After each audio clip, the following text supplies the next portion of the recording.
5 klase ng tao na sisira ng buhay mo. Number 1, user-friendly. Ang pagmamahal nila ay nakadepende sa pakinabang nila sa'yo.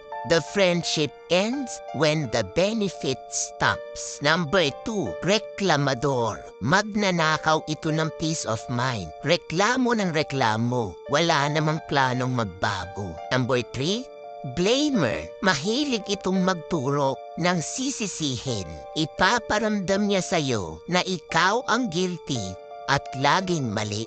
Number 4, competitor. Good sa kanila na makita kang nagsusumikap. Pero ingat ka kasi ayaw na ayaw nila na malalampasan mo sila.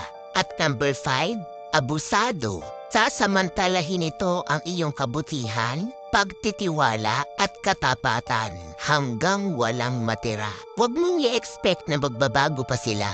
Be the bigger person. Unawain mo sila, pero set boundaries. Ilimit mo ang contact sa mga taong ito. Alin dito sa 5 ang nakasama mo?